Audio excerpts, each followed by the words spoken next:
What's going on, guys? It is Uncle Nick here, and today we are working with more bands. I got Brian and Andy. They are in here. They are doing banded squats. I'm working on a banded deadlift because I have a goal set and I want to make my deadlift better. Once again, no hitching, building that lockout strength, building that speed off the floor, just making my deadlift all around better while still focusing on the weak point. That is my strategy, and that is what I'm working on. They're doing banded spider bar squats, box squats, I believe. I know that is a staple for Andy. He loves box squats. Brian is hopping in on them as well. So it is gonna be a good day, lots of bands. So a little later in the video, I'm gonna go over why bands for each one of us, why they are a go-to, why they are a staple in our training, and why they will always be around, and why they work.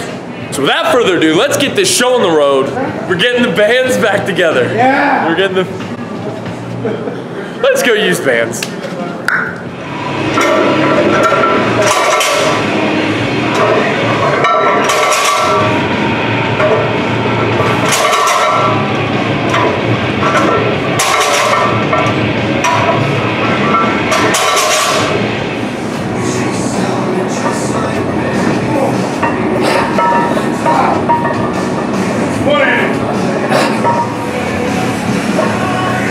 Yep.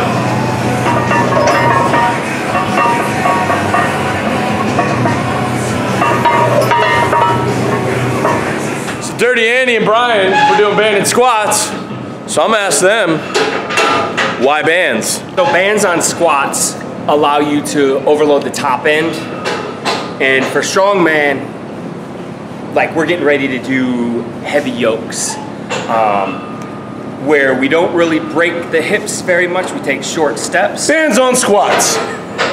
Bands on bands on bands. In order to overload the top end heavier than you can come out of the hole, you put bands on. So you're out of the hole at 500, 600 or something like that, and you're 700, 800 at the top. We're getting ready to put an 8, 9, 1,000, whatever load we're putting on our back when we do a yoke, to take short steps, break our hips a little bit.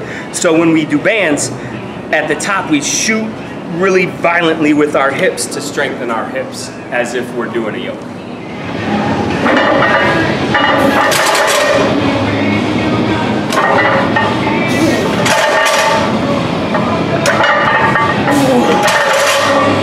Come on.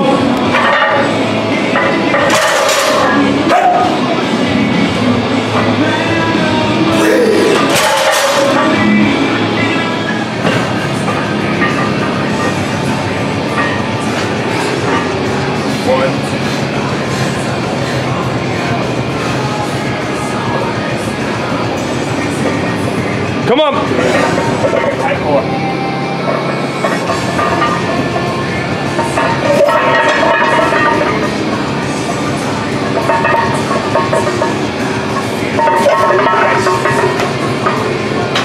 Now how about Senior Aldrew?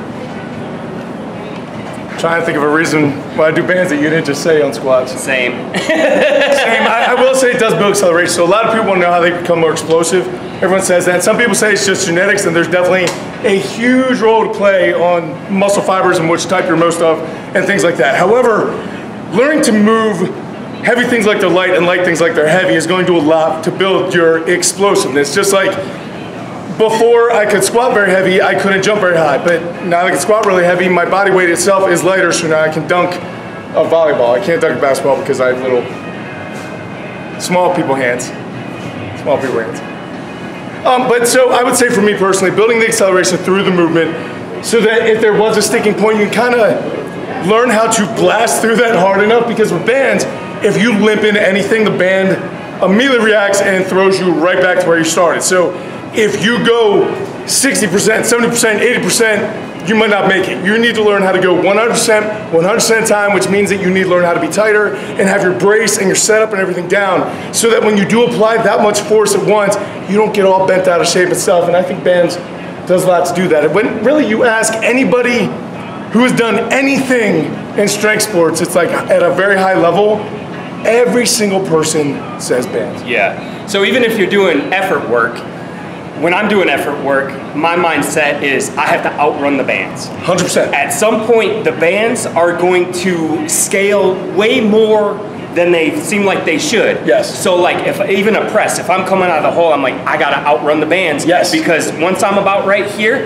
they're gonna catch me. So I gotta drive through that. Yes. Same thing with the squat. Like about right here, the bands are gonna catch me. So from here up, I gotta outrun that. With That's the a deadlift, same sprint. thing. Oh You're my God, yeah. Full blown, everything you got trying to drive into that because you know that wall's coming. Yeah, yeah. And it's like when it's snowing out, you're trying to get enough momentum to go up a hill. Up the hill, yeah. You're like, I need to build it because I don't know if Yeah. I'm gonna make it for the force, the opposite force, Right. opposing force you back down. Right, and same thing with what Brian was talking about for building explosiveness.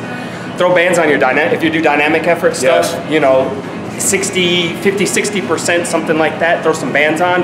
It's just gonna force you to, if you're doing a squat, you're gonna damn near jump. You know, the bar's gonna shake. Same thing with a bench. If you're as explosive as you can, you're gonna come off the bench at the top because you're jerking yourself. Don't do it, Nick. Oh, you set that one up. So there's that. Do I have to edit that out? Nope. Okay. But yeah, dynamic effort with band, maximum effort with bands, all good stuff. All good stuff. Just don't jerk yourself, guys. Don't jerk yourself off. Parentheses the bench. You're welcome, Nick. All right, so now it's Nick's turn. Hey Nick, why bands? Well, why bands? Among other things that they said, hands down, that is the variation that I get the most results from for my deadlift. You get band tension off the floor, you get even more band tension at the top. So it's gonna build your speed, your acceleration, and it's also gonna build your lockout. Because if you don't have that speed and acceleration, you're not gonna lock out bands. I don't care if the bar is empty. That's just how bands work. Tension's a hell of a thing. So, especially with me trying to build the top portion of my deadlift right now, and just about any other time, bands are still my go-to option for building my deadlift. Bottom line is speed kills. If you don't have speed, you don't generate any power. Power goes hand in hand with speed. You can have strength, but without the speed, there is no power involved in the movement. So bands build that power. They're my favorite thing for building that power. If you're not using bands in your training, you probably should because it will improve everything. Bench, squat, deadlift. But hands down, my favorite band and lift is definitely the banded deadlift, and that is why I am doing them now as my go-to to build my deadlift. Elliot, do you like bands? I love bands. You love bands? Do bands love you? We get along. We do terrible things. What was this? What is that? We get along. We get along. You know what it is. You know. Elliot, you just got back from Alaska, right? How was that? It was absolutely amazing. Life-changing trip. Life-changing. Go to Alaska. That's a big state. It's huge. He showed us a picture that it was what, one third Yeah, one something third like that. of the size of the United States. It's more than double the size of Texas, I believe. Texas, what's up? You guys aren't the biggest state anymore. Anymore. Just changed. Okay, continental, Continental. Sure. U.S. Texas like- still has it. There's your Special Olympics. But like, I thought Alaska was like this little chunk up there, and it's definitely not. It's giant. Sizable.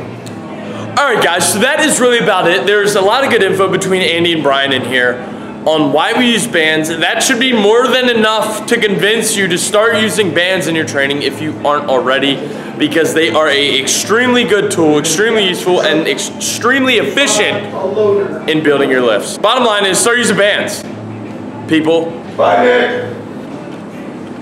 Happy Labor Day. See, everyone's leaving.